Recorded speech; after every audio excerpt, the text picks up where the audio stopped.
मौर्य काल से प्रवेश करेंगे। मौर्य काल ये रहा, बहुत बड़ा है ये तो, ठीक है, पर डरना नहीं है। ऑल इज़ वेल, सब कुछ ठीक है, सब सही चल रहा है ना? हाँ ठीक है, डरना नहीं है। मौर्य काल के लिए जानने के स्रोत, किसी चीज़ को भी जानना है तो दो ही स्रोत हो सकते हैं। चूँकि ऐतिहासिक काल में प्रवेश कर चुके हैं तो यहाँ पे लिखित स्रोत होंगे या तो पुरातात्विक स्रोत होंगे, या तो कुछ चीज़ें पाई गई होंगी और या तो कुछ चीज़ें लिखी पाई गई होंगी। तो लिखी पाई गई चीज़ें यानी साहित्यिक स्रोत में क्या क्या था? एक बौद्ध साहित्य हैं, जैन साहित्य हैं, इन्हीं साहित्यों में जानकारी मिली है। तो बौद्ध साहित्य के दीपवंश में, महावंश में, दिव्यावदान में, जातक कथाओं में मौर्य वंश के बारे में जानकारी मिलती है। ठीक है, मौर्य साम्राज्य बहुत बड़ा था। एक बार मानचित्र में खोलते हैं इसको।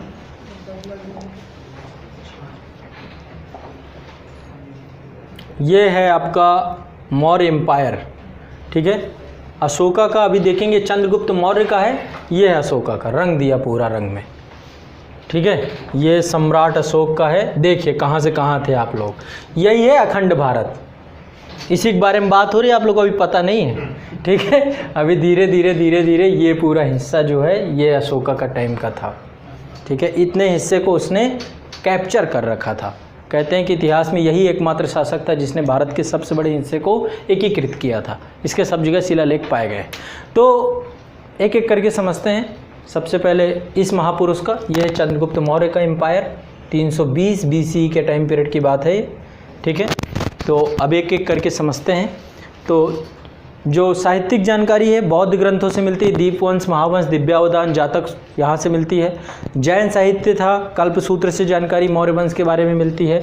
बाकी मुद्रा राक्षस एक पुस्तक है, उससे मिलती है। कथा सरित सागर से मिलती है। मेगस्थनीज के द्वारा एक बुक लिखी गई इंडिका, उससे मिलती है। और बृहत कथा मंजरी से भी इसके बारे में जानकारी मिलती है। पुरातात्विक स्रोतों के बारे में बात करें तो पुरातात्विक स्रोत क्या क्या मिले हैं, ठीक है। सबसे पहले चंद्रगुप्त मौर्य के अभिलेख बहुत सारे मिले हैं, अशोक के अभिलेख मिले हैं, रुद्र ब्राह्मण का अभिलेख मिला है, मृदभांड बहुत मिले हैं और बहुत सारी स्थापत्य कलाएँ मिली हैं। तो ये जो है दोनों जानकारी हैं। और एक बहुत बड़े महापुरुष थे चाणक्य, उनकी एक पुस्तक है अर्थशास्त्र, उससे भी मौर्य काल के बारे में बृहत जानकारी मिलती है। तो मौर्यकालीन इतिहास का सबसे महत्वपूर्ण ग्रंथ कौन है? विष्णुगुप्त या चाणक्य या कौटिल्य का अर्थशास्त्र। इसकी रचना किसमें हुई? संस्कृत भाषा में की गई थी। ये राजनीति और लोक प्रशासन की पुस्तक है, ना कि इकोनॉमी की, ठीक है। ये गद्य और पद्य में महाभारत शैली में लिखी गई पुस्तक है, ठीक। चाणक्य को भारत का मैकियावेली कहा जाता है, ठीक है। इसे ये शब्द भी एक उपाधि दी गई। मैकियावेली एक पॉलिटिकल थिंकर है, ठीक है, आधुनिक पॉलिटिकल थिंकर है। मेगस्थनीज की इंडिका, ये भी एक दूसरा इंपॉर्टेंट सोर्स है। कहते हैं इंडिका तो नहीं मिली, जो मेगस्थनीज आया था इंडिका अपने साथ ले गया और वहाँ खो गई। लेकिन इंडिका उस दौरान उसको ध्यान में रख करके बहुभाषाई लोगों ने इंडिका का रेफरेंस दिया था उस पुस्तक का, तो उससे पता चलता है। तो मेगस्थनीज सेलुकस का राजदूत था, ठीक है। सेलुकस कौन था? जो फिलिप था, फिलिप को शासन कौन दे के गया था? सिकंदर, उसका उत्तराधिकारी था सेलुकस, ठीक है। सिकंदर के साम्राज्य को ही ये संभाल रहा था। तो मेगस्थनीज सेलुकस का राजदूत था और चंद्रगुप्त मौर्य के दरबार में आया था ये। और वर्तमान इसकी मूल प्रति उपलब्ध नहीं है। इसके उद्धरण विदेशी लेखकों जैसे एरियन, प्लूटार्क, प्लिनी, जस्टिस के विवरण से प्राप्त होते हैं। मेगस्थनीज ने चंद्रगुप्त मौर्य को एक नाम दिया था जिसका नाम था सेंड्रोकोटस। सेंड्रोकोटस शब्द उसने हर जगह इंडिका में प्रयोग कर रखा था, ठीक है। इंडिका ने क्या क्या लिखा इसने?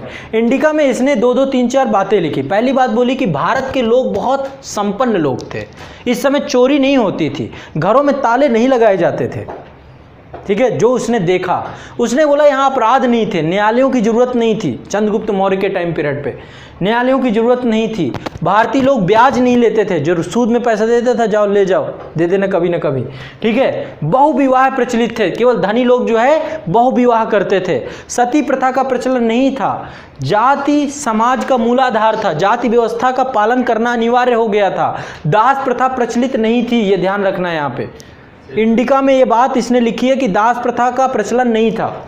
इंडिका में चीज मिलती है, बाकी सब जगह पे मिलता है कि दास प्रथा थी, ठीक है। भारतीय लोग लेखन कला से अनभिज्ञ थे। इसने कहा कि भारतीय लोग लिखना नहीं जानते थे, ऐसा भी इसने लिखा है, ठीक है। तो दास प्रथा के बारे में विरोध किया है इसने कि दास प्रथा भारत में नहीं थी, ऐसा इंडिका में मिला है। अब इंडिका के अनुसार भारत की अर्थव्यवस्था कैसी थी, इसके बारे में देख लेते हैं। इंडिका के अनुसार भारत की अर्थव्यवस्था में जो यहाँ पे कृषक वर्ग थे, धनी थे, यहाँ पे अकाल नहीं पड़ता था कभी भारत में, मुख्य व्यवसाय कृषि ही होता था, पैतृक व्यवसाय का प्रचलन होता था, पैतृक व्यवसाय करते थे। मेगास्थनीज ने सोना खोदने वाली चींटियों का भी उल्लेख किया कि लोग चींटी रखते, सोना खोदती थी वो। ऐसा शब्द कभी पूछता है तो मैं आप लोगों को ध्यान रखना चाहिए कि सोना खोदने वाली चींटियों का उल्लेख किया है। भारतीय घोड़े और विशेष प्रकार से एक सींग वाले घोड़ों की भी उसने चर्चा की है, जिनका नाम उसने कार्टाजन दिया है कि एक सींग वाले घोड़े होते थे, पता नहीं अब विलुप्त हो गए।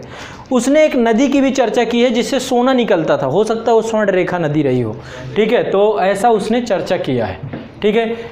इंडिका के अनुसार भारत में धर्म की स्थिति क्या थी, उसने कहा कि ब्राह्मण धर्म की विशेषता थी, यहाँ पे ब्राह्मण धर्म का बोलबाला था, लोग पुनर्जन्म में विश्वास करते थे, श्री कृष्ण और शिव की पूजा की जाती थी। श्री कृष्ण के लिए शब्द प्रयोग किया उसने हेराक्लीज और शिव को शब्द प्रयोग किया डायोनिसस। देखो दो नाम दिया है, कृष्ण को हेराक्लीज और ठीक है डायोनिसस, शिव को डायोनिसस की पूजा, ठीक है, इनकी पूजा की जाती थी। इंडिका के अनुसार भारत की राजनीतिक दशा कैसी थी, तो बोलते हैं कि राजा अत्यंत शक्तिशाली था, राजा की अंगरक्षक स्त्रियां भी थीं, मतलब राजा की अंगरक्षक स्त्रियां भी होती थीं, अपराध कम होते थे, दंड विधान बहुत कठोर था उस समय का, शासकीय संपत्ति को नुकसान पहुंचाने पर मृत्युदंड तक का प्रावधान था, राजा न्यायप्रिय, जनता शांत और सुखी होती थी, ठीक है। तो ऐसे करके उसने सारी चीज़ें इंडिका में बताई हैं। अब मौर्यकालीन राजा, ठीक है, ये बहुत विवादित है, ये शब्द मौर्य शब्द जो है बहुत विवादित है, ठीक है। क्यों विवादित है, उत्पत्ति को लेकर के बड़ा विवाद है। पहली बात तो ब्राह्मण ग्रंथों के अनुसार बोला गया है कि मौर्य वंश शूद्र लोग थे, शूद्रों का शासन था, मौर्य शूद्र था, मुरा से पैदा हुआ था। ऐसा कहते हैं कि घनानंद की एक पत्नी थी, ठीक है, जो कि शूद्र थी और उससे निकला ये, वो मुरा नाम था, उससे मुरा नामक दासी से मौर्य, ये चंद्रगुप्त मौर्य पैदा हुआ, ठीक है। तो ऐसा कहते हैं बहुत सारे लोग, ठीक है। तो कथा सरिस सागर और बृहद कथा मंजरी में मौर्यों को सूद माना गया है। जैन और बौद्ध ग्रंथों के अनुसार मौर्यों को क्षत्रिय कुल का माना गया है, बहुत सारे लोगों ने क्षत्रिय माना। अभी भी हमारे यहाँ मौर्य लगाते हैं, है ना, तो क्षत्रिय वर्ग तो नहीं होता अभी भी मौर्य, ठीक है। हमारे यहाँ पे मौर्य लगाते हैं जो कुम्हार वर्ग के लोग होते हैं ना, कुम्हार, जहाँ तक लगभग मैं अपने क्षेत्र का बताता हूँ, बाकी और क्या, कश्यप तो ब्राह्मण होते हैं बेटा, कश्यप ब्राह्मण होते हैं, आपके यहाँ कश्यप क्या है? अच्छा, हो सकता है अलग अलग हो। तो यूरोपीय महत्व में मौर्यों को सामान्य कुल का माना गया है, ठीक है। तो सबसे ज़्यादा मतलब यदि मैं कहूँ कि अब माने किसे, तो माने कि अधिकतर विद्वानों ने मौर्यों को क्षत्रिय ही माना है, तो इन्हीं को मान लेते हैं, ठीक है, कि मौर्य क्षत्रिय ही रहे होंगे, ठीक, क्योंकि शूद्रों की स्थिति इतनी अच्छी नहीं रही होगी, जहाँ पे वर्ण व्यवस्था, जाति व्यवस्था इतनी हो कि शूद्र राजा बन जाए और इतना। और आपको क्या लगता है चाणक्य कौन था? ब्राह्मण शूद्रों को बना सकता था शासक, ये भी थोड़ा सा बड़ा जटिल लगता है, तो बहुत सारी चीज़ें हैं। तो पहला शासक आता है चंद्रगुप्त मौर्य, 322 AD से लेकर के, माफ़ करिएगा 322 BC से लेकर के 298 BC तक, अभी BC ही चल रहा है, ठीक है। चंद्रगुप्त मौर्य ने अंतिम नंद शासक घनानंद की हत्या कर दी और मौर्य साम्राज्य की स्थापना की, ठीक है। और चंद्रगुप्त मौर्य ने यूनानी शासक सेल्यूकस निकेटर को भी पराजित किया। सेल्यूकस ने मेगास्थनीज को अपने राजदूत के तौर पे चंद्रगुप्त के दरबार पे भेजा। सिकंदर की मृत्यु के बाद सेल्यूकस जो है बेबीलोन का राजा बनता, पहले बेबीलोन का राजा बना के जाता है उसे बेबीलोन में, और इसके बाद सेल्यूकस ने सिंध नदी को पार करके चंद्रगुप्त पर आक्रमण किया, जिसमें सेल्यूकस की हार हुई। 330 AD में ये युद्ध हुआ था, 303 BD में, माफ़ करेगा 303 BC में ये युद्ध हुआ था। इसमें चंद्रगुप्त और सेल्यूकस के बीच में एक संधि हुई, और इस संधि के तहत सेल्यूकस को अपनी पुत्री का विवाह, हेलेना का विवाह, पुत्री का नाम था हेलेना, उसका विवाह किसके साथ करना पड़ा? चंद्रगुप्त मौर्य के साथ। इसके अलावा चंद्रगुप्त मौर्य ने 500 हाथी उपहार में दिए, किसको दिए? सेल्यूकस को दिए, ठीक है। सेल्यूकस ने दहेज में 4 राज्य चंद्रगुप्त मौर्य को दिए, ठीक। कौन कौन सा? एरिया, इसको हेरात क्षेत्र बोलते हैं, अराकेसिया कंधार का क्षेत्र था, जुड्रोसिया मकरान तट और बलूचिस्तान का क्षेत्र जो था, और पेरीमिदाई ये आपका काबुल का क्षेत्र था। समझिए पहले के ससुर कितने अच्छे होते थे। ले जा, अब के ससुर पहले 15 बार तो पूछते हैं कि लड़का कुछ करता नहीं करता है, करता है कि ठीक। तो रुद्रदामन का जूनागढ़ अभिलेख से चंद्रगुप्त के पश्चिम भारत में विजय का पता चलता है। इस अभिलेख में चंद्रगुप्त नाम की प्राप्ति होती है। यूरोपीय लेखकों ने चंद्रगुप्त का नाम एंड्रोकोटस लिखा है। ठीक है, यूरोपीय लेखकों ने चंद्रगुप्त का नाम एंड्रोकोटस लिखा है। तो चंद्रगुप्त मौर्य के समय जैन धर्म के दो संप्रदायों में जैन धर्म विभाजित हो जाता है। चंद्रगुप्त अपने जीवन के अंतिम समय में जैन साधु भद्रबाहु के साथ श्रवणबेलगोला चला जाता है और चंद्रगिरी पर्वत कर्नाटक में पड़ता है। चंद्रगिरी पर्वत में तपस्या करते हुए संलेखना पद्धति द्वारा अपनी जीवन लीला आत्महत्या कर लेता है, सुसाइड कर लेता है। ठीक, क्लियर, संलेखना से चला जाता है। इसके बाद इसका बेटा आता है बिंदुसार। ठीक है, टाइमिंग क्या रहती है 298 BC से लेकर 272 BC। तो चंद्रगुप्त मौर्य का पुत्र होता है। यूनानियों ने इसका नाम दिया था अमित्र घाट। यूनानी इसको अमित्र घाट या अमित्र चेटस शब्द प्रयोग करते हैं। इसको कई सारे नाम मिलते हैं, जैसे कि इलेक्ट्रोकेटस, सिंहसेन, भंडासर, ऐसे करके वायु पुराण में कई सारे नाम मिलते हैं। सीरिया के शासक एंटियोकस से बिंदुसार ने क्या किया, कुछ चीज़ें मंगवाई। क्या मंगवाई? वाइन। ठीक है, मीठी मदिरा, बड़ा सुन रखा था कि यूरोप में बड़ी अच्छी मिलती है, बड़ा स्वादिष्ट होती है, तो वहाँ से एक मदिरा मंगवाई। ठीक है, सूखे अंजीर मंगवाए और एक फिलोसफर मंगवाया, एक दार्शनिक भेजने की मांग की थी। ठीक है, और कहते हैं कि एंटियोकस ने उसकी दो मांगों को स्वीकार किया, बोला दो तो मैं तुम्हें दे सकता हूँ, एक नहीं दे सकता हूँ। तो उसने मदिरा और अंजीर भेज दिया। ऐसे मित्रता थी इनकी। ठीक है, और बिंदुसार ने सुदूरवर्ती दक्षिणी क्षेत्रों में मगध को मिला लिया। कई क्षेत्रों को इसने जीतना चालू किया। धीरे धीरे इसने पिता के साम्राज्य को बढ़ाने की शुरुआत किया। सीरियाई शासक एंटियोकस ने डायमेकस नामक व्यक्ति को बिंदुसार के दरबार में राजदूत के तौर पे भी भेजा। तो एक उसने राजदूत भेजा जिसका नाम था डायमेकस। मेगास्थनीज किसके उसमें आया था? चंद्रगुप्त मौर्य। बिंदुसार के दरबार में कौन आया? डायमेकस।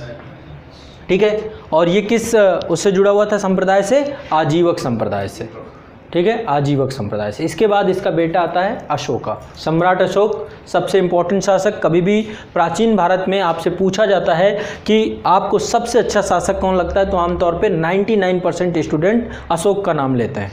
ठीक है, तो आपको अशोक के बारे में अच्छी जानकारी होनी चाहिए। 273 से लेकर के 232 BC के टाइम पीरियड पे सम्राट अशोक था, बिंदुसार का पुत्र था। इसकी माँ का नाम था सुभद्रांगी। दिव्यावदान के अनुसार ये नाम मिलता है। और इसके अलावा पत्नी का नाम, बहुत सारी पत्नियां थी, कितनों का नाम बताऊं मैं आपको? ठीक है, एक पत्नी थी देवी, उसे महादेवी बोलते हैं, विदिशा के व्यापारी की पुत्री थी, पहली पत्नी थी इसकी। ठीक है, और इसी से ही महेंद्र और संघमित्रा का जन्म हुआ था। महेंद्र और संघमित्रा के बारे में जानते हैं? कौन थे महेंद्र और संघमित्रा? जिनको ये भेजता है बौद्ध धर्म के प्रचार के लिए। तो देवी महादेवी जो इसकी पहली पत्नी थी, उसी से अन्य पत्नियों की बात करें तो असंघमित्रा के बाद काकुवारी तीवर की माँ थी, ये तिरुरक्षा बोधि वृक्ष को क्षति पहुंचाई थी इसी ने। पद्मावती कुणाल की माँ थी। तो ऐसे करके कई सारी अन्य इसकी पत्नियाँ थी।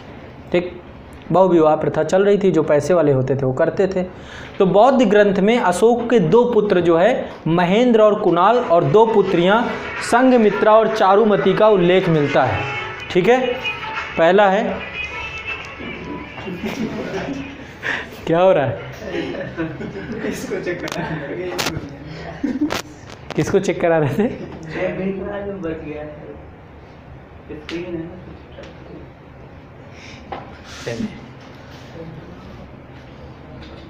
बीच बीच में हम आप लोग ये सब करेंगे कि चलिए कुछ नहीं, गाना ही बजा देते हैं, थोड़ा सा तो ये शांत हो गए। ये आप लोग का ये कोई वो तो नहीं था पॉलिटिकल स्टंट आपका क्लास रोकने का? हाँ नहीं, कोई मतलब ये ऐसे हुआ है ना अनजाने में, पूर्व निर्धारित नहीं है ना? क्योंकि मैं देख रहा हूँ ये धीरे से इशारा कर रहे हैं, ये आपको जुझवा सकते हैं।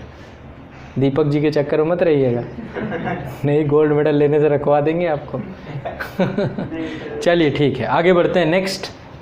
तो पत्नियां कई सारी थी, और जो बच्चों की बात है महेंद्र और कुणाल का नाम आता है, संघमित्रा और चारुमती दो पुत्रियों का नाम आता है।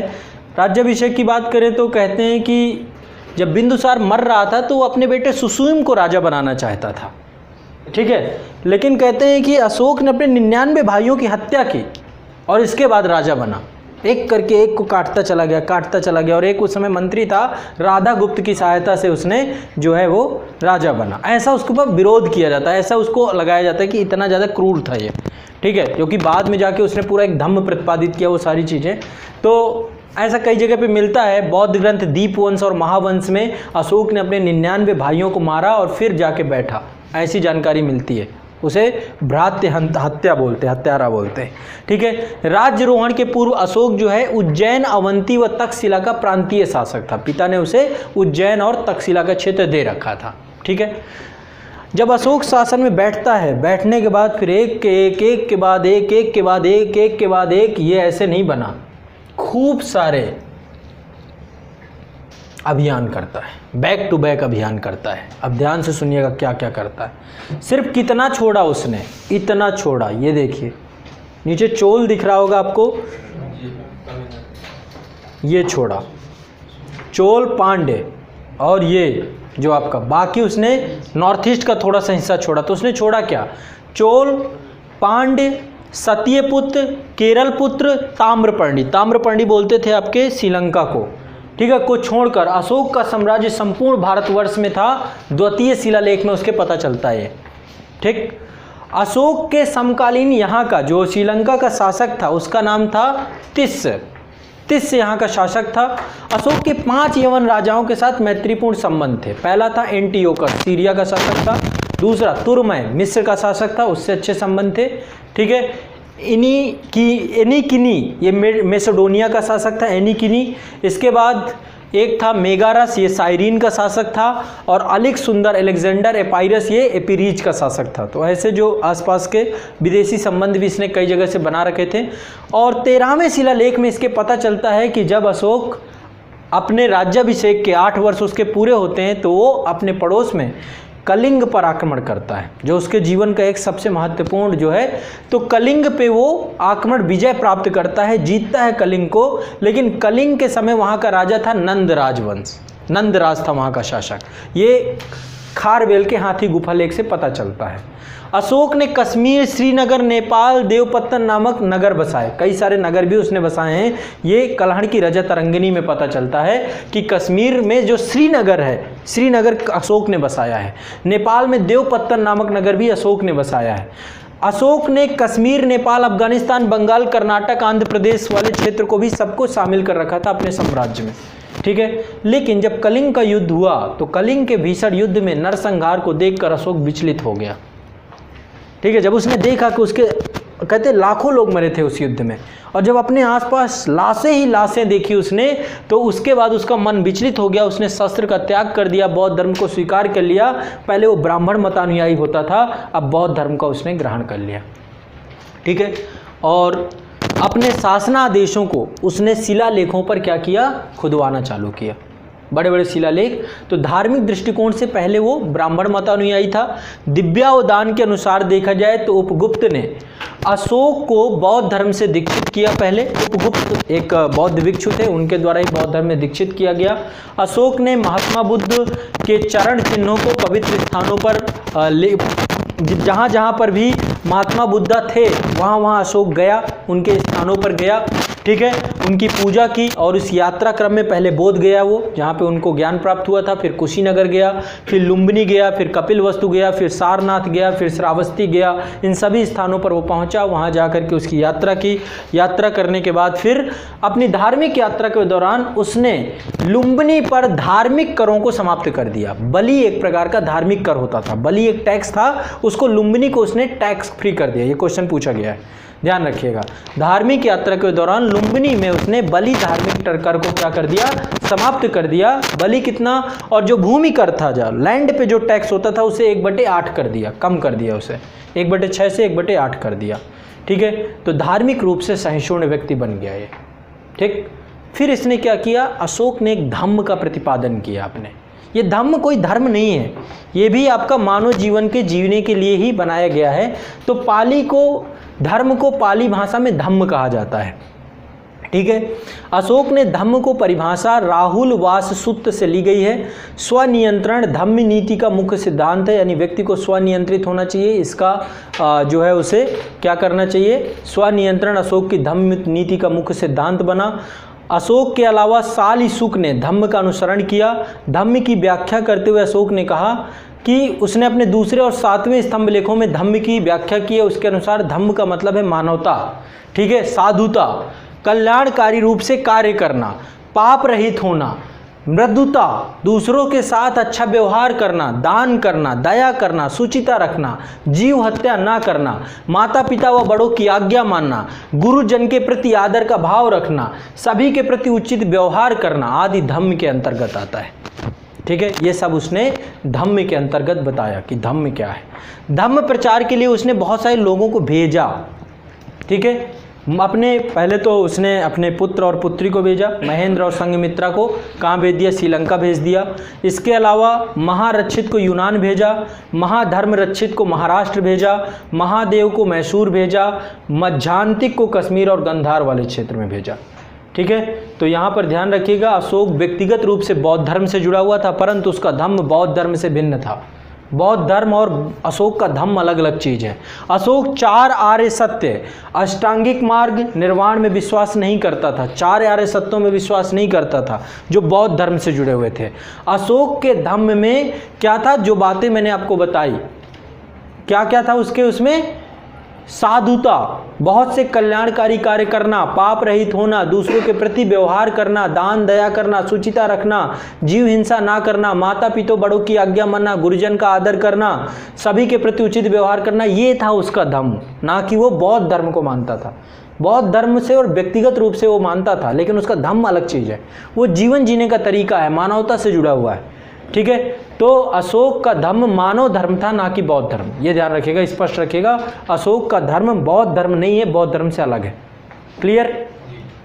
अशोक के अभिलेख, अशोक के अभिलेखों को 3 भागों में बांटते हैं। पहला अभिलेख है शिलालेख, बहुत सारे शिलालेख उसने। ठीक है, दूसरा अभिलेख है स्तंभ लेख, उसने बहुत सारे स्तंभ लेख। तीसरा है गुहा लेख या गुफा लेख। ठीक है, तो जो पत्थर की शिलाएं होती थी उस पर उत्कीर्ण शासनादेश, बड़े बड़े शासनादेश अपने उत्कीर्ण कराए। स्तंभ लेखों पर, स्तंभों पर भी उसने शासनादेश उत्कीर्ण कराए ब्राह्मी लिपि में। और जो आपको शिलालेख थे, शिलालेखों को उसने ब्राह्मी लिपि और खरोष्ठी लिपि दोनों लिपि में उसके शिलालेख पाए गए हैं, लेकिन स्तंभ लेख केवल ब्राह्मी लिपि में है। और जो उसके गुफा लेख हैं, गुफा लेख भी केवल ब्राह्मी लिपि में है। ठीक है, तो शिलालेख और स्तंभ लेख में कोई विशेष अंतर नहीं देखने को मिलता है, आकार और आकृति भिन्न है। स्तंभ लेख आपके तरासे हुए स्तंभ होते थे बड़े बड़े, और जो आपके शिलालेख होते थे बड़े बड़े शिलालेख हैं। जब कभी आप नेशनल म्यूजियम जाओगे तो बाहर ही आपको अशोक का स्तंभ होगा, उसमें बैठ के सेल्फी ना खिंचाने लग जाना, देखना कि पीछे कुछ लिखा है। अशोक का एक शिलालेख है जो कि ला के वहाँ रखा गया है। ठीक है, बड़ा सा, उसमें सारी चीज़ें लिखी हुई हैं। लोग क्या है, मूर्ख कितने होते हैं, उसके ऊपर चढ़ जाते हैं सेल्फी खिंचाने के। लोगों को लगता पत्थर है, उन्हें नहीं पता कि अशोक का शिलालेख है। बहुत मतलब मैं देखा हूँ, कई बार जाता हूँ, कई बार गुस्सा भी आती है, लेकिन फिर लगता है कि क्या गुस्सा करके क्या करोगे। और सबसे ज़्यादा तो गुस्सा उनके ऊपर आती है जो वहाँ बैठे संरक्षक बन के, उनको ये नहीं पता कि ये क्या चीज़ है। हमारी ऐतिहासिक धरोहरें हैं, इनका सम्मान करना चाहिए, है ना। तो अशोक का जो है ये स्तंभ लेख जो है वो बड़े आकार के बड़े बड़े शिला होते थे, और जबकि स्तंभ लेख आपके तरासे हुए पत्थर होते थे। लिपि का भी अंतर है, लिपि ब्राह्मी लिपि दोनों में देखने को मिलती है। अभिलेखों की भाषा क्या होती थी, ब्राह्मी लिपि में प्राकृत भाषा में लिखे होते थे। उत्तर पश्चिमी के जितने भी अभिलेख हैं इसके इस वाले क्षेत्र में जो पाए गए हैं, ये खरोष्ठी लिपि में भी हैं। ठीक है, खरोष्ठी और अरमाइक लिपि का भी प्रयोग किया गया है। ठीक है, तो एक विद्वान थे जिनका नाम है जेम्स प्रिंसेप, नाम सुना हो आपने। तो सर्वप्रथम जेम्स प्रिंसेप ने ही अशोक के लेखों को पढ़ने का दावा किया। इससे पहले एक टीन पैंथर नामक विद्वान थे, टीन पैंथर ने भी बोला था कि मैंने जो है अशोक के इनको पढ़ लिया है। ठीक है, लेकिन बाद में फिर जेम्स प्रिंसेप ने अशोक के लेखों को पढ़ा। ठीक है, बताया। तो खरोष्ठी एवं अरमाइक लिपि के जो शिलालेख हैं कहाँ कहाँ पे हैं, खरोष्ठी है सहबाजगढ़ी शिलालेख जो इसका है वो खरोष्ठी लिपि पे है। मनसेहेरा का अभिलेख ये भी खरोष्ठी लिपि पे है। तक्षशिला का अभिलेख अरमाइक लिपि पे है। सरेकुना का अभिलेख, कंधार अभिलेख, ये अरमाइक और यूनानी भाषा दोनों में है। ठीक है, तो 4 अभिलेख हैं। सहबाजगढ़ी का अभिलेख, मनसहेरा का अभिलेख, तक्षशिला एवं लगनमाल का अभिलेख और सरेकुना या कंधार अभिलेख। ये 4 अभिलेख का है आपके किस में है? खरोष्टी एवं अरमाइक लिपि में। ठीक है, दूसरा बृहत शिलालेख। बृहत शिलालेख प्राकृत भाषा में लिखित है। किस भाषा में है? प्राकृत भाषा में। आपको शायद पता हो फिरोज शाह तुगलक ने मेरठ तथा टोपरा से अभिलेखों को दिल्ली मंगवाया। ठीक है, ठीक। और इलाहाबाद स्तंभलेख भी आपको पता होगा, कौशाम्बी में है। ठीक है, तो जहांगीर ने इसे, पहले कौशाम्बी में था ये, जहांगीर ने निकाल के इसको कहाँ कर दिया? इलाहाबाद में ले गया। वहाँ पे आप जाएंगे, अकबर का किला है, गंगा यमुना का दोआब है, वहीं पर देखेंगे बीच में अकबर का किला मिलेगा आपको इलाहाबाद में, तो वहीं पर अंदर है। ठीक है, तो जहांगीर, उसी को प्रयाग प्रशस्ति भी है उसमें। प्रयाग प्रशस्ति समुद्रगुप्त के बारे में हरिश्रेण ने लिखा है और अशोक के बारे में भी जानकारी मिलती है। तो जहांगीर ने इलाहाबाद में लाया है इसके बृहत शिलालेखों को। एक रानी का अभिलेख भी, इसी को रानी का अभिलेख, कौशाम्बी इलाहाबाद स्तंभलेख को रानी का अभिलेख भी कहा जाता है। इसमें अशोक की रानी कारुवाकी तथा पुत्र तीवर का उल्लेख किया गया है। इसके बाद रुमनदेही अभिलेख के बारे में आपने सुना होगा। रुमनदेही अभिलेख अशोक का सबसे छोटा अभिलेख था। ठीक है, रुमनदेही अभिलेख अशोक का सबसे छोटा अभिलेख था और अशोक के सभी अभिलेखों के विषय प्रशासनिक थे, जबकि रुमनदेही अभिलेख का विषय आर्थिक था। बाकी के सभी अभिलेखों में प्रशासनिक बातें लिखी हुई हैं, राजा शासन कैसे चलाएगा, क्या क्या नियम होंगे, लेकिन रुमनदेही अभिलेख में इकोनॉमिक है, आर्थिक बातें लिखी हुई हैं। ठीक है, तो अभिलेख के सभी बृहत लेख इसके देखते हैं। पहला जो शिलालेख है उसमें पशु की बलि की निंदा की है इसने, कि पशु बलि नहीं होनी चाहिए। दूसरे शिलालेख में इसने कहा है कि मनुष्यों एवं पशुओं की चिकित्सा पर चर्चा की है इसने। ठीक है, कि समाज कार्य में, ठीक है, मनुष्यों एवं पशुओं की चिकित्सा होनी चाहिए। 8वां शिलालेख सम्राट की धर्म यात्राओं का उल्लेख है। सम्राट जो धर्म यात्रा करता है ना वो, ठीक है, सभी महात्मा बुद्धि के क्षेत्रों में जाता है। इसके बाद नेक्स्ट अभिलेख है उसका, नेक्स्ट अभिलेख है नवा अभिलेख। इसमें जन्म, बीमारी, विवाह के उपरांत समारोहों की निंदा की बात की गई है। इसके बाद 11वां अभिलेख जो है, 11वां अभिलेख धम्म नीति की व्याख्या करता है। 11वें अभिलेख में धम्म नीति के बारे में बताया गया है। 12वां अभिलेख, 12वां शिलालेख सर्वधर्म संभाव या स्त्री मातृ की चर्चा की बात करता है। 13वां अभिलेख कलिंग की लड़ाई के बारे में बताता है। ठीक है, तो कलिंग की लड़ाई, विनाश का वर्णन, अशोक के सीमावर्ती राज्यों का वर्णन। और चौथा शिलालेख जो है, अशोक ने जनता को धार्मिक जीवन बिताने के लिए प्रेरित किया, इससे जुड़ी हुई बातें बताता है। तो पहला शिलालेख आपका पशु बलि से, ठीक है। दूसरा शिलालेख मनुष्यों और पशुओं की चिकित्सा पर चर्चा, यानी समाज कार्य के बाद सोशल वर्क के बारे में। 8वां शिलालेख में साम्राज्य की धर्म यात्रा। 9वां शिलालेख, इसमें जन्म, बीमारी, विवाह के उपरांत समारोहों की निंदा, जैसे कि क्या होता है ना, हम खत्म हो जाते हैं, मर जाते हैं, मरने के बाद जो खिलाते पिलाते हैं उसके बारे में भी निंदा की। जन्म के बाद आप देखते हैं अभी वो मनाते हैं ना बारहों, ठीक है, ये सब चीज़ों को उसने मना किया। विवाह के बाद भी करा कि किसी तरीके का ये नहीं करना चाहिए कि आप विवाह के बाद, लोग पागल हो जाते हैं विवाह में खिलाने खर्चा करने के लिए, कितना पागल हो जाते हैं। तो ये सब चीज़ों को 9वें शिलालेख में उसने मना किया है। 11वें शिलालेख में धम्म नीति, उसकी जो धम्म नीति है उसको बताया है। 12वें शिलालेख में सर्वधर्म संभाव और स्त्री महामात्र की चर्चा की है। 13वें शिलालेख में कलिंग की लड़ाई, विनाश का वर्णन और अशोक के समीपवर्ती राज्यों का वर्णन उसने किया है। ठीक है। अशोक के स्तंभलेख, स्तंभलेख एक मेरठ में स्तंभलेख है। फिरोज शाह तुगलक दिल्ली लेकर के आया था। फर्रुखसियर के शासन काल पे इसको खंडित कर दिया गया, तोड़ दिया गया, फेंक दिया गया। फर्रुखसियर कौन था? उत्तर मुगल शासक था ना। इसके बाद टोपरा स्तंभलेख, टोपरा ये गांव पड़ता है यमुनानगर हरियाणा में। फिरोज शाह ये भी दिल्ली लेकर के आया। ठीक है। प्रयाग स्तंभलेख कौशाम्बी इलाहाबाद से प्राप्त करके अकबर के इलाहाबाद के किले पे लाया गया।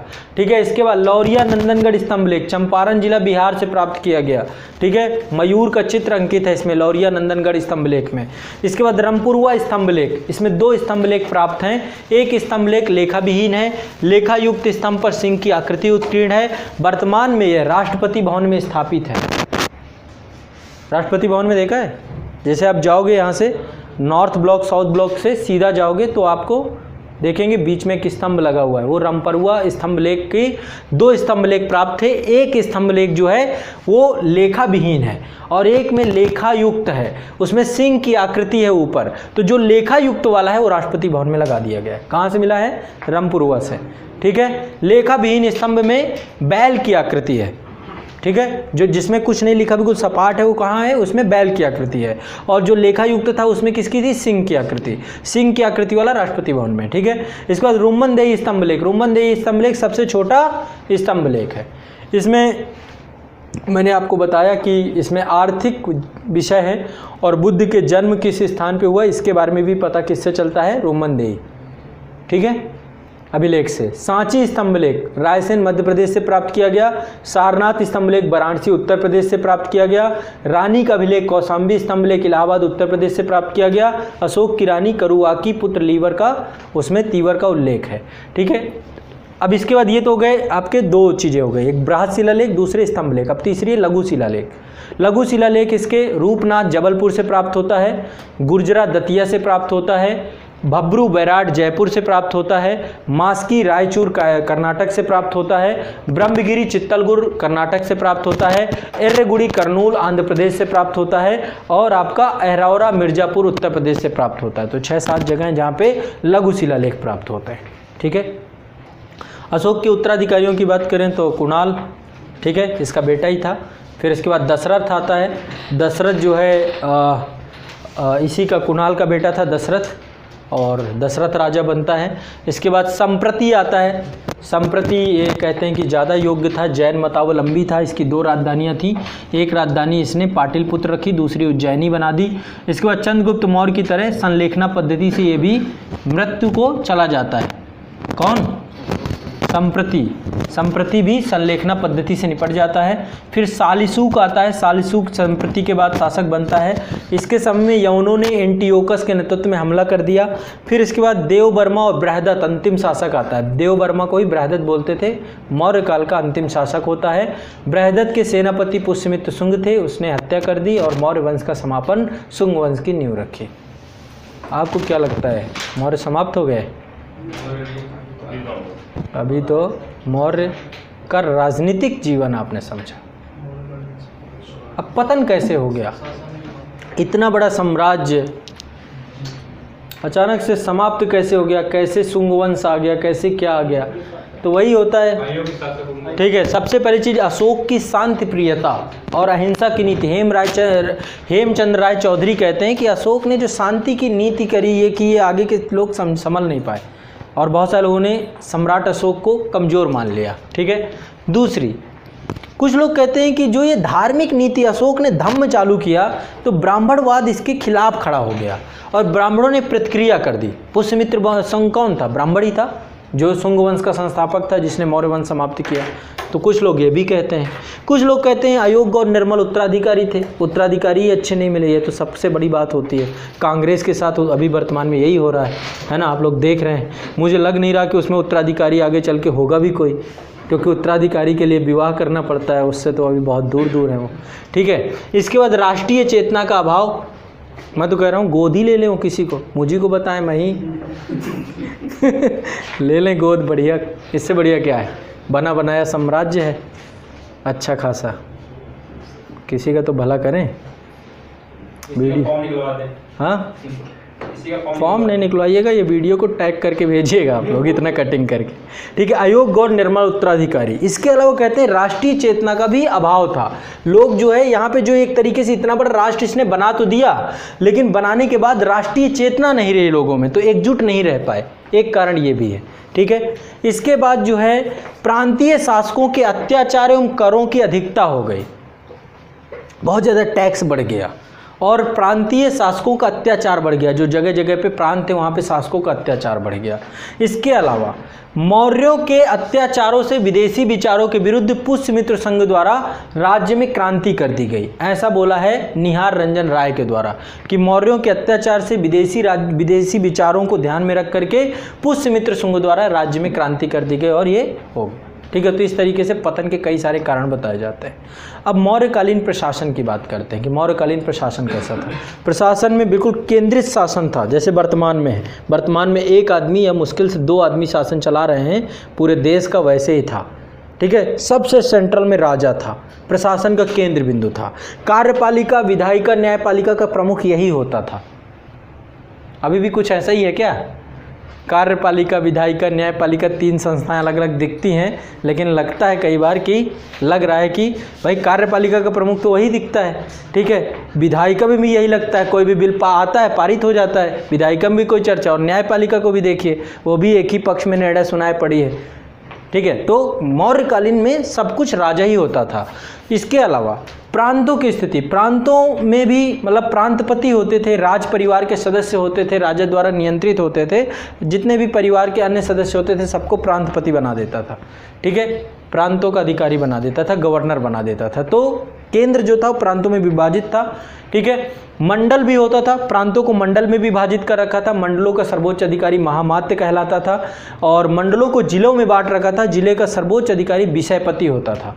तो पहले जब एग्जाम होता रहा होगा तो विषयपति का फॉर्म निकलता रहा होगा, ठीक है। जिलाधीश यही होता था, विषयपति, आहार, जिला युक्त, रज्जुक या प्रादेशिक अन्य अधिकारी भी होते थे। सर्वोच्च अधिकारी जिले का होता था विषयपति और अन्य अधिकारी युक्त, रज्जुक और ये सारी चीज़ें होती थी, ठीक है। इसके बाद जो है जिला एवं गाँव में एक मध्यवर्ती स्तर होता था, ठीक है। जिला और गांव में, गांव अभी उससे जिला से नीचे गांव होता था, लेकिन जिला और गांव के बीच में एक मध्यवर्ती स्तर बनाया जाता था जिसका सर्वोच्च अधिकारी स्थानिक कहलाता था और अन्य अधिकारी वहां पे गोप होते थे। और जो प्रशासन की सबसे छोटी इकाई होती थी वो गांव होती थी, उसका प्रधान ग्रामिक होता था। तो इस तरीके से हायरार्की बांट रखा था इसने, ठीक है। तो देखा जाए तो सबसे छोटा, सबसे नीचे ग्रामिक होता था गांव में, उससे ऊपर देखेंगे तो गोप होता था, गोप से ऊपर स्थानिक होता था, स्थानिक से ऊपर युक्त होता था, युक्त से ऊपर रज्जुक होता था, रज्जुक से ऊपर प्रादेशिक होता था, प्रादेशिक से ऊपर विषयपति या समाहर्ता होता था, यह था डीएम का पोस्ट। इसके बाद विषयपति से ऊपर महामात्य होता था, महामात्य से ऊपर प्रांतपति होता था, प्रांतपति से ऊपर राजा होता था, सर्वोच्च अधिकारी। तो राजा के बाद प्रांतपति, प्रांतपति के बाद प्रादेशिक, विषय, फिर इसके बाद विषयपति, महामात्य, इस तरीके से पूरा ये डिवीजन कर रखा गया था, ठीक है। केंद्रीय प्रशासन, मौर्य प्रशासन में केंद्रीकृत शासन प्रणाली थी जिसमें प्रशासन का केंद्र बिंदु राजा होता था, ठीक है। मौर्य प्रशासन की केंद्रीकृत जो है प्रणाली जो है आपका क्या था, शासन प्रणाली थी जिसके प्रशासन का केंद्र बिंदु राजा होता था। राजा कार्यपालिका, व्यवस्थापिका, न्यायपालिका का प्रमुख होता था, ठीक है। और यहाँ पर उपधा प्रशिक्षण किया जाता था। उपधा परीक्षण का मतलब है मंत्रिपरिषद सदस्यों के चुनाव से पूर्व उनके चरित्र को जानने के लिए एक जांच पद्धति होती थी कि इनका चरित्र कैसा है इन लोगों का, ठीक है। तीर्थ, अर्थशास्त्र में सर्वोच्च अधिकारी को तीर्थ कहा जाता था। टोटल 18 तीर्थों की चर्चा मिलती है यहाँ पे। 18 तीर्थ, 18 अधिकारी होते थे। पहला प्रमुख तीर्थ में से उच्च अधिकारी होते थे पुरोहित। पुरोहित जो होता था धर्माधिकारी होता था। दूसरा होता था प्रधानमंत्री का पद। समाहर्ता जो होता था राजस्व विभाग का प्रमुख होता था।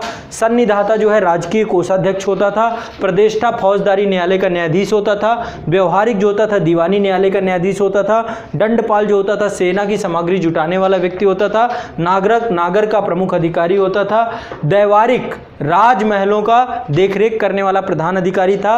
आठविक वन विभाग का प्रमुख अधिकारी था। कर्मांतिक उद्योग धंधों का प्रधान होता था। ठीक है।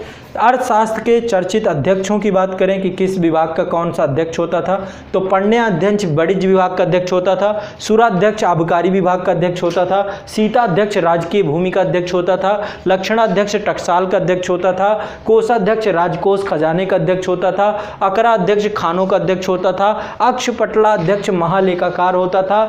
द्युमूताध्यक्ष जुआ निरीक्षक होता था, जो द्यूत वगैरह देखता था। नवाध्यक्ष पशु निरीक्षक होता था। इसके बाद सूनाध्यक्ष बूचड़ खाने का अध्यक्ष होता था। आयुधाध्यक्ष अस्त्र के कारखानों का अध्यक्ष होता था। और पौतवाध्यक्ष नाप तौल तराजू का अध्यक्ष होता था, पौतवाध्यक्ष। ठीक है, तो ये था आपका केंद्रीय प्रशासन। प्रांतीय प्रशासन देखा जाए तो मौर्य साम्राज्य में 5 बड़े बड़े प्रांत थे, 5 प्रांतों में विभाजित था। उत्तरापथ की राजधानी तक्षशिला होती थी। ठीक है। दक्षिणापथ राजधानी होती थी सुवर्णगिरी या कर्नाटक। अवंती की राजधानी उज्जैनी थी और कलिंग की राजधानी तोसाली थी। ठीक है, कलिंग की राजधानी तोसाली थी। इसके बाद जो है आपकी प्राची, इसकी राजधानी पाटलिपुत्र थी। तो 5 राज्य थे टोटल मौर्य साम्राज्य में। उत्तरापथ राजधानी तक्षशिला, दक्षिणापथ राजधानी कर्नाटक या स्वर्णगिरी। ठीक है। अवंती की राजधानी उज्जैन। ठीक है। कलिंग की राजधानी तोसाली और प्राची राजधानी पाटलिपुत्र। ठीक है, ऐसे करके इन्होंने अपने राज्यों को बांट रखा था। ये देखिए तोशाली ये है आपकी, तोशाली ये है, उज्जैन ये है, ठीक है, यहाँ पे आपका प्राची ये पाटलिपुत्र है, ठीक है, हर जगह को इन्होंने पूरा बांट रखा था। ठीक है, ये है स्वर्णगिरी, स्वर्णगिरी ये दक्षिण का है, दक्षिणापथ की, और उत्तरापथ ये है आपका तक्षशिला, उत्तरापथ। ये 5 प्रांतों में इन्होंने बांट रखा था। तो प्रांतों का सबसे बड़ा अधिकारी प्रांतपति या गवर्नर होता था। ये राजा के परिवार का ही सदस्य होता था। कुमार या आर्यपुत्र जो होते थे उन्हीं को बनाया जाता था। ठीक है, तो प्रांत है, प्रांत को मंडल में विभाजित किया गया था, मंडल को जिला में या विषय में विभाजित किया गया था। मौर्य साम्राज्य में प्रांतों को, मौर्य साम्राज्य में प्रांतों का चक्र कहा जाता है मौर्य साम्राज्य को, मतलब चारों तरफ से प्रांतों ने उसे घेर रखा था। सेंट्रल में केंद्रीय शासन था। कई प्रांत मंडलों में विभाजित थे, इनका अधिकारी महामात्य होता था। मंडल कई विषय और जिलों में विभाजित होता है, इनका अधिकारी विषयपति होता था। ठीक है, स्थानीय प्रशासन की बात करें तो मौर्य काल में जिलों को विषय कहा जाता था और सर्वोच्च अधिकारी विषयपति होता था। जिले में 3 अन्य अधिकारी होते थे। पहला होता था प्रादेशिक, ये क्षेत्र का दौरा करता था, प्रदेशों में जाता था। जिले और गांव के अधिकारियों का विवरण या समाहर्ता होता था। राज्यों के इसका संबंध गांव में भूमि का सर्वेक्षण करने से होता था। जैसे अभी लेखपाल होता ना, लेखपाल का पोस्ट था उस समय। मूल्य निर्धारित करता था। युक्त, ये राजस्व वसूलते थे और लेखा जोखा रखते थे, ये काम युक्त करता था। ग्राम प्रशासन की सबसे छोटी इकाई थी, परंतु कुछ गाँवों को मिलाकर कोटियों का निर्माण किया जाता था जो जिला एवं गांव के मध्यवर्ती स्तर का द्योतक थी। ठीक है, तो जिला, विषयपति, कोटिया मध्यवर्ती स्तर, और कोटिया मध्यवर्ती मतलब जिला और गांव के बीच में भी एक उन्होंने बना रखा था मध्यवर्ती स्तर, जिसमें स्थानिक, द्रोणमुख, सर्वाटिक, संग्रहक ये कुछ अधिकारी पाए जाते थे। मतलब स्थानिक होता था, 800 गाँवों को मिला दे तो स्थानिक बन जाता था। ठीक है, 400 गाँव को मिला दे तो द्रोणमुख बनता था, 200 गाँव को मिल जाए तो खरवाटिक बनता था, और 10 गाँव को मिलाए तो संग्रहण बनता था। मतलब कई गाँवों को मिलाकर ऐसे करके, और इनका अधिकारी जो होता था, संग्रहण का अधिकारी गोप होता था, और स्थानिक मतलब 800 गाँव को मिलाए तो उसका अधिकारी स्थानिक होता था, और ग्रामीण क्षेत्र का अधिकारी ग्रामिक होता था। कुछ समझ में आया कि नहीं आया? सारे पोस्ट इधर उधर हो गए। लिस्ट देखिएगा, दोबारा रिपीट करिएगा इसको 2 बार 3 बार चाहे 10 बार, जितनी बार मन हो देखना। ख़त्म हो जाए ये आपको लग रहा है ख़त्म हो जाएगा, ठीक है, ख़त्म नहीं होगा, बस हिम्मत बांधे रखिएगा।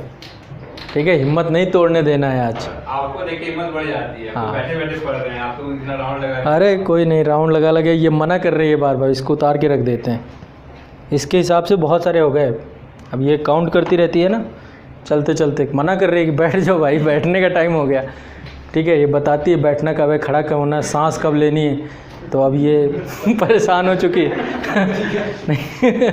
नहीं, ब्रीदिंग के लिए बोलती है कि लॉन्ग ब्रीथ करो, अब थोड़ा देर बैठो, इनहेल करो। तो चलिए, तो कौटिल्य का सप्तांग सिद्धांत, कौटिल्य ने भी सप्तांग सिद्धांत की बोली। इसने बोला राज्य के 7 अंग होते हैं।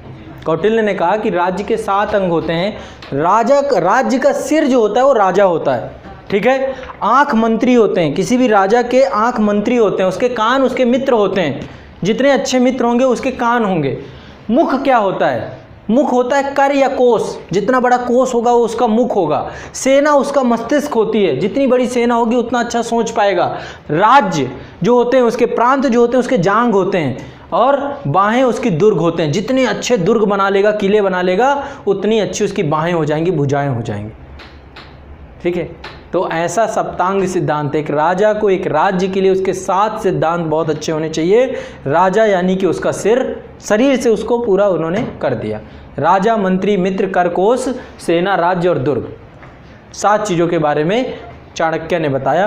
फिर न्याय प्रशासन की बात करें तो सम्राट न्याय प्रशासन का सर्वोच्च अधिकारी होता था। सबसे नीचे जो है ग्राम था। ग्राम में जो है संग्रहण, द्रोणमुख, स्थानिक, जनपद, ये सब मैंने आपको बताया कि जो है स्थानिक बनता था 800 गाँव से, द्रोणमुख 400 गाँव से, सब सारी चीज़ें। तो इन सब में भी न्यायालय होते थे। जो केंद्रीय न्यायालय था, जैसे आज हमारे यहाँ सुप्रीम कोर्ट है, वैसे उस समय जो है जो केंद्रीय न्यायालय था वो पाटलिपुत्र में था, क्योंकि मगध में ही राजा वहीं पे था, वहीं रहता था, तो वहीं पर केंद्रीय न्यायालय बना दिया गया था। न्यायालयों के प्रकार की बात करें तो एक होता था धर्मस्थलीय न्यायालय, ये दीवानी मामले के मुद्दे सुनता था। ठीक है, इसमें 3 व्यवहारिक और 3 अमात्य नियुक्त किए जाते थे। एक था कंटक शोधन न्यायालय, कंटक शोधन, ठीक है, फौजदारी मामलों को सुनता था। इसमें 3 प्रदेष्टा होते थे और 3 अमात्य नियुक्त होते थे। कंटक शोधन न्यायालय में। ठीक है, गुप्तचर प्रणाली की बात करें तो गुप्तचर को गूढ़ पुरुष कहा जाता था। प्रमुख अधिकारी सर्प महामात्य कहलाता था इसका, जैसे हमारे यहाँ पे आईबी चीफ अभी है ना, उसी तरीके से जो पहला जो सर्वोच्च अधिकारी होता था उसको सर्प महामात्य कहते थे। संस्था जो ये गुप्तचर थे जो संगठित होकर काम करते थे, और गुप्तचर जो होते थे घुमक्कड़ प्रकार के थे, घुमक्कड़ प्रकार के होते थे। आज के भी गुप्तचर वैसे ही हैं, कौन सा अंतर है। ठीक है, अगला है राजस्व प्रशासन। राजस्व प्रशासन विस्तृत और अत्यधिक केंद्रीकृत था। ठीक है, इनका राजस्व प्रशासन अत्यधिक विस्तृत था, बहुत केंद्रीकृत था। और कृषि पर कर जो होता था टोटल 1/6 भाग, कहीं कहीं पे उपज का 1/4 भाग भी लिया जाता था, कई एक जगह 1/6 भाग ही लिया जाता, मतलब मैक्सिमम 1/6 ही था। और जहाँ सरकार ने सिंचाई की व्यवस्था की थी वहाँ पे 1/3 भी लेती थी। जहाँ पे सरकार की सिंचाई की बात होती थी वहाँ पर 1/3 भाग भू राजस्व था। और टोटल यदि टैक्स की बात करें तो टैक्स बहुत ज़्यादा थे, जैसे भाग ये भू राजस्व था, और अर्थशास्त्र के अनुसार 1/6वां भाग होता था। ठीक है, विदेशी स्रोतों ने बोला है कि 1/4 होता था, अर्थशास्त्र ने कहा 1/6 होता है। बलि एक तरीके का धार्मिक कर था, लुम्बिनी में इसने बलि को बलि मुक्त कर दिया था लुम्बिनी को। प्रणय ये आपातकालीन टैक्स था, जैसे युद्ध कर, राजा युद्ध लड़ने लग जाता था तो अपने नागरिकों से प्रणय लिया करता था। कुल उपज का 1/3 भाग सबसे ज़्यादा होता था ये प्रणय। ठीक है, सेना भक्त, सेना भक्त मतलब किसी अभियान के समय सेना से लिया जाने वाला कर, सेना से भी टैक्स लिया जाता था। ठीक है, इसके अलावा शुल्क, सीमा कर। ठीक है, जब कोई आता था कस्टम ड्यूटी अभी भी होता ना सीमा के टाइम पे, तो कस्टम ड्यूटी होता था। प्रवेश, कोई भी माल यदि विदेश से आता था तो उस पर आयात कर लगाया जाता था, इंपोर्ट ड्यूटी लगाई जाती थी। यदि कोई चीज़ निर्यात किया जाता था तो एक्सपोर्ट ड्यूटी लगाई जाती थी, निर्यात पे भी कर होता था। बर्तनी पथकर होता था, जैसे टोल टैक्स अभी देते हैं ना हम लोग, रोड पे चलेंगे आप तो प्राइवेट तो टोल भरना पड़ता है, तो वैसे बर्तनी होता था, इसको बोलते थे चुंगी, पथकर। ब्याज कर भी होता था, क्रय विक्रय पर कर होता था, इसे ब्याज कर कहते थे। पिंडकर किसे बोलते थे, संपूर्ण गांव से एक बार में लिया जाने वाले कर को पिंडकर कहा जाता है। रज्जुकर, भूमि कर, भूमि माप हेतु जो कर लिया जाता था उसे रज्जुकर कहते हैं। तो ये सारे टैक्स हैं। मौर्यकालीन राजस्व आय के स्रोत क्या क्या थे, कहाँ कहाँ से इनको टैक्स मिलता था, तो दुर्ग से इनको टैक्स मिलता था। दुर्ग, नगरों से प्राप्त आय जो होती थी इसको दुर्ग कहते थे। जनपदों से प्राप्त आय को राष्ट्र बोलते थे। फल फूल सब्जियों वालों से प्राप्त आय को सेतु कहा जाता था। पशुओं से प्राप्त आय को वज्र कहा जाता था।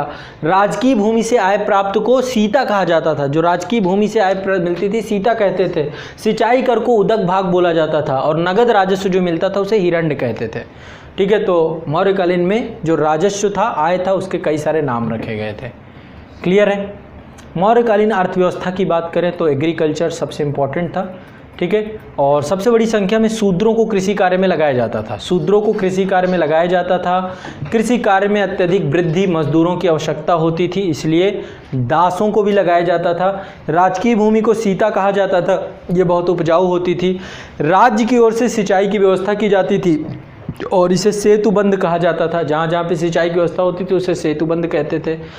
बिना वर्षा के खेती वाली भूमि को अदेव मात्रिक कहते थे, यानी कि ये जहाँ पे वर्षा की बिना वर्षा के सिंचाई की व्यवस्था होती थी उसे अदेव मात्रिक कहते थे। इसका उपयोग वर्षा की नापने के लिए किया जाता है। आदरणीय उपकरण। उद्योग धंधे व्यापार की बात करें तो मौर्य काल में सबसे इम्पोर्टेंट उद्योग धंधा था सूत काटना, बुनना, ये प्रमुख उद्योग धंधा था। काशी, मालवा, कलिंग, बंग में सूती वस्त्र उद्योग बड़ी स्तर पर विकसित अवस्था में था। बंगाल में मलमल विश्वविख्यात था उस समय पे, जो मलमल का उद्योग था विश्व में बहुत सारा। वाणिज्य व्यापार में राज्य का नियंत्रण होता था। प्रमुख बंदरगाहों की बात करें तो भड़ोच और सोपारा, ये दो प्रमुख बंदरगाहें थे जहाँ पे इंपोर्ट एक्सपोर्ट होता था। ठीक है, इसके बाद जो है कुछ अधिकारी होते थे जो ये सारा काम करते थे। व्यापारियों के नेता को सार्थवाह कहा जाता था, जो व्यापारियों का लीडर होता था उसे सार्थवाह कहते थे। ठीक है, इसके बाद जो है एग्रोनोमोई, यह मार्ग निर्माण के लिए जिम्मेदार अधिकारी होता था, PW डिपार्टमेंट का अधिकारी होता था। ठीक है, एग्रोनोमोई। नींद आ रही है ना, आ रही है ना, आ रही कि नहीं आ रही, आ रही है। अभी रुकिए, इसके बाद फिर अब होगा ओम भूर्भुवस्सुः, करवा ही देंगे, अभी रुक जाइए, आप लोगों का अभी सही कराते हैं। ठीक है, भारत का निर्यात की बात करें, यहाँ से निर्यात क्या क्या करते थे तो हाथी दांत, ठीक है, निर्यात होता था। हाथी दांत हो गया, कछुए निर्यात किए जाते थे, सीपी निर्यात की जाती थी, मोती निर्यात की जाती थी, रंग निर्यात किया जाता था, नील निर्यात किया जाता था, बहुमूल्य लकड़ी जो है निर्यात की जाती थी। यदि आयात की बात करें तो आयात क्या क्या किया जाता था? रेशम चीन से आयात की जाती थी, ताम्रपर्णी से मोती आयात की जाती थी, चमड़ा नेपाल से आयात किया जाता था, मदिरा जो है ये आपका सीरिया से आयात किया जाता था, पश्चिम एशिया से घोड़े आयात किए जाते थे। तो बहुत सारी चीज़ें आयात भी की जाती थी। मुद्रा की बात करें तो राजकीय मुद्रा को पण कहा जाता था, राजकीय मुद्रा को पण कहा जाता था। सोने के सिक्कों को सुवर्ण तथा पाद कहा जाता था, चांदी के सिक्कों को करसार्पण, पण या धरण कहा जाता था, तांबे के सिक्के को मासक, कड़की या अर्धकाड़की कहा जाता था। ठीक है, तो ये सारी चीज़ें इस समय थी। इस समय जो है आहत मुद्राएं भी चलती थी, साम्राज्य में मांग थी। ठीक है, ये हो गया मौर्यकालीन अर्थव्यवस्था। अगला है मौर्यकालीन समाज। ठीक है, मौर्यकालीन समाज के अंतर्गत कौटिल्य ने वर्णाश्रम व्यवस्था को सामाजिक संगठन का आधार बनाया है, यानी वर्ण व्यवस्था होनी आवश्यक है, वर्ण व्यवस्था के जगह काम नहीं होगा। उन्होंने बताया, इसके अलावा मेगास्थनीज ने बताया कि 7 जातियाँ थीं इंडिका में। क्या क्या बताया मेगास्थनीज ने? सबसे पहले दार्शनिक, कि समाज में दार्शनिक वर्ग था। दूसरा किसान, दूसरा वर्ग था किसान। तीसरा वर्ग क्या बताया मेगास्थनीज ने? तीसरा वर्ग क्या बताया? तीसरा वर्ग बताया चरवाहे। पांचवा वर्ग है शिल्पी तथा कारीगर, फिर योद्धा, फिर निरीक्षक और अमात्य। ठीक है, पहला है दार्शनिक, दूसरा है किसान, तीसरा है चरवाहे, चौथा है शिल्पी या कारीगर, पांचवा है योद्धा, छठवां है निरीक्षक, सातवां है अमात्य। तो ये वर्ग हुआ करता था, ये वर्ग जो है आपका। ठीक है, तो ये ध्यान रखिएगा। ठीक, जाति व्यवस्था का स्वरूप कठोर था। कोई भी व्यक्ति जात से बाहर विवाह नहीं कर सकता था, न अपना पेशा बदल सकता था। दार्शनिक और ब्राह्मण चाहें तो अपना पेशा बदल सकते थे और जाति से बाहर विवाह भी कर सकते थे। स्त्रियों की बात करें तो स्त्रियों को पुनर्विवाह की जो है अनुमति थी, नियोग की अनुमति थी। अर्थशास्त्र के अनुसार विवाह की उम्र 12 वर्ष रखी गई थी स्त्री के लिए और पुरुष के लिए 16 वर्ष रखी गई थी। दहेज प्रथा चरम सीमा में थी, जितना दहेज मिल जाए उतना कम। ठीक, अभी तो नहीं, अब तो दहेज प्रथा के ऊपर कानून है। मांग के देखिए, प्रताड़ित करके देखिए, फिर पता चलेगा आपको कहाँ होगा। ठीक है, और इस समय तो अभी आज मैं फिर देख रहा था, एक बच्ची ने, और अभी वीडियो वायरल हुआ है एक। ठीक है, अब तो बच्चियां जो हैं, अब चूँकि प्रताड़ित हैं, क्या करें, लोभी लोग भरे बैठे हैं। आप ही लोग पूरा मनसा बनाए होंगे कि बस जैसे ही अधिकारी बने 1-2 करोड़ की कीमत, इससे नीचे के चेक में बात ही नहीं करनी है ना। तो यहाँ पे बड़े स्तर पे दहेज प्रथा चरम सीमा पे थी। इसके अलावा रूप जीवा, ये स्वतंत्र रूप से वेश्यावृत्ति करने वाली स्त्रियां होती थी, इन्हें रूप जीवा कहते थे। और सम्राट जो है स्त्रियों को अंगरक्षक भी नियुक्त कर सकता था।